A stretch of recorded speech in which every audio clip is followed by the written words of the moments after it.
नमस्कार. मुंबई, महाराष्ट्र आणि देशातील प्रमुख आजच्या 20 घडामोडी. समृद्धी महामार्गाचा अंतिम टप्पा सुरू. मुंबई नागपूर समृद्धी महामार्गाचा अंतिम टप्पा इगतपुरी ते ठाणे आजपासून सुरू झाला आहे. या टप्प्यामुळे मुंबई ते नाशिक प्रवास 2 तासात तर नागपूर 8 तासात पूर्ण होणार आहे. हा प्रकल्प मुख्यमंत्री देवेंद्र फडणवीस यांचा ड्रीम प्रोजेक्ट मानला जातो. नाशिकमध्ये भीषण अपघात, 5 जणांचा मृत्यू. नाशिकमध्ये भरधाव कार थेट बंगल्यात घुसल्याने भीषण अपघात झाला आहे. या अपघातात 5 जणांचा मृत्यू झाला असून पोलिसांना तपास सुरू केला आहे. पुण्यात IT इंजिनियर तरुणीची आत्महत्या. पुण्यातील हिंजवडीत एका IT इंजिनियर तरुणीने 21व्या मजल्यावरून उडी टाकून आत्महत्या केली आहे. तिने आत्महत्येपूर्वी चिठ्ठी लिहून आयुष्य संपवलं आहे. पुणे पोलिसांकडून शस्त्र परवाने नाकारले. पुणे पोलीस आयुक्तांनी नव्याने शस्त्र परवाने देण्याला ब्रेक लावला असून 400 अर्ज नाकारले आहेत. त्यामुळे शस्त्र परवाना मिळवणे कठीण झाले आहे. जालिंदर सुपेकर प्रकरणात 150 कोटींचा भ्रष्टाचार. जालिंदर सुपेकरांनी बँकेच्या लॉकरमधील पैसे आणि सोनं हडपल्याचा आरोप आहे. या प्रकरणात 150 कोटींचा भ्रष्टाचार झाल्याचा अंदाज व्यक्त केला जात आहे. लाडकी बहीण अपात्रतेत छाननी सुरूच आहे. महाराष्ट्र सरकारने लाडकी बहीण योजनेतील अपात्र लाभार्थ्यांची ओळख पटवण्यासाठी आयकर विभागाच्या डेटाचा वापर करण्यास सुरुवात केली आहे. यामुळे अनेक अपात्र लाभार्थ्यांना योजनेतून वगळण्यात आली आहे.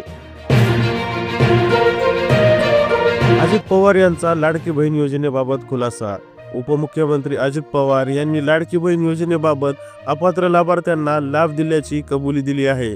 त्यांनी सांगितले की ही योजनेचा लाभ सर्व महिलांना देण्याची चूक झाली हे मान्यच. नागपूर महापालिकेवर जनाक्रोश मोर्चा. नागपूर शहरातील विविध नागरी समस्यांकडे प्रशासनाचे लक्ष वेधण्यासाठी शिवसेना ठाकरे गटाच्या वतीने संविधान चौकातून जनाक्रोश मोर्चा काढण्यात आला. या मोर्चात रस्त्याची दुरावस्था, पाणी टंचाई, कचऱ्याची समस्या यासह इतर नागरिक प्रश्नांसोबत हा मोर्चा काढण्यात आला. पंतप्रधान मोदींनी 6 जून रोजी जम्मू काश्मीर दौरा. पंतप्रधान नरेंद्र मोदी 6 जून रोजी जम्मू काश्मीर दौऱ्यावर आहेत. या दौऱ्याच्या पार्श्वभूमीवर सुरक्षा व्यवस्था कडक करण्यात आली आहे. रेल्वेने तिकीट बुकिंग प्रक्रियेबाबत बदल केले आहेत.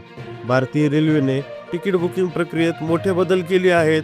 IRCTC ॲपमध्ये सुधारणा करून धांदळीवर नियंत्रण ठेवण्याचा प्रयत्न केला आहे. पंतप्रधान मोदींचा गरीब व वंचितांचा विकास करण्यावर भर. पंतप्रधान नरेंद्र मोदी यांनी सरकारच्या 11 वर्षाच्या कार्यकाळात गरीब व वंचितांसाठी केलेल्या विकास कामाचा आढावा घेतला आहे. त्यांनी सांगितले की सरकारच्या प्रयत्नामुळे या वर्गाला मोठा फायदा झाला आहे. आरवली पर्वतरांगांमध्ये पर्यावरण पुनर्संचयितीकरणासाठी प्रकल्प सुरू. पंतप्रधान नरेंद्र मोदी यांनी आरवली पर्वतरांगांमध्ये पर्यावरण पुनर्संचयितीकरण प्रकल्प सुरू केला आहे. या प्रकल्पाचा उद्देश पर्यावरण संरक्षण आणि जैवविविधतेचा संवर्धन करणे आहे. केंद्र सरकारने लाडकी बहीण योजनेच्या तपासासाठी आयकर डेटा उपलब्ध करून दिला आहे. केंद्र सरकारने महाराष्ट्र सरकारला लाडकी बहीण योजनेच्या लाभार्थ्यांची तपासणी करण्यासाठी आयकर डेटा उपलब्ध करून दिला आहे. यामुळे अपात्र लाभार्थ्यांची ओळख पटवणे सुलभ झाले असून ज्यांनी अपात्रतेत असून सुद्धा फॉर्म भरला त्यांच्यावर आता परत पैसे भरण्याची वेळ येते का काय हाच प्रश्न पडला आहे. ICRI SAT आणि RIMES च्या कृषी परिवर्तनासाठी संयुक्त उपक्रम. ICRI SAT आणि RIMES या संस्थांनी परिवर्तनासाठी संयुक्त उपक्रम सुरू केला आहे. या उपक्रमाचा उद्देश कृषी क्षेत्रात नवीन तंत्रज्ञानाचा वापर करून उत्पादन वाढवणं आहे. उत्तर भारतात उष्णतेची लाट, हवामान खात्याचा इशारा. भारतीय हवामान खात्याने उत्तर भारतात उष्णतेची लाट येण्याची शक्यता वर्तवली आहे. या पार्श्वभूमीवर नागरिकांना आवश्यक खबरदारी घेण्याचा सल्लाही देण्यात आलेला आहे. भारताचा किरकोळ महागाई दर 5 वर्षांनी निचांकावर. भारताची किरकोळ महागाई दर 3.34% वर पोहोचली आहे, जी मागील 5 वर्षात निचांक आहे. यामुळे रिझर्व्ह बँकेला व्याजदर कमी करण्याची संधी मिळू शकते. सोन्या चांदीच्या दरात घसरण. 5 जून 2025 रोजी भारतात सोन्याचे दर 97,700 प्रति 10 ग्राम असून चांदीचा दर 1,04,000 प्रति किलो नोंदवला आहे. ग्लोबल मार्केटमध्ये घसरणीचा परिणाम देशांतर्गत झाला असून सोन्या चांदीचे दर दिवसेंदिवस वाढतच चालले आहेत. यामुळे सोन्याचे दर. पी.व्ही. सिंधू इंडोनेशियन ओपन मधून बाहेर. भारतीय बॅडमिंटनपटू पी.व्ही. सिंधू इंडोनेशिया ओपनच्या दुसऱ्या फेरीत पराभूत झाली आहे. यामुळे या स्पर्धेतून ती बाहेर पडली आहे. फ्रेंच ओपन स्वियातेक विरुद्ध सबालेंका सेमीफायनल. फ्रेंच ओपन मध्ये 2025च्या महिलांच्या सिंगल सेमीफायनल मध्ये इगा स्वियातेक आणि आरियाना साबालेंका यांचा सामना होणार आहे. यांच्यातील सामना आता रोमांचक ठरण्याची अपेक्षा आहे.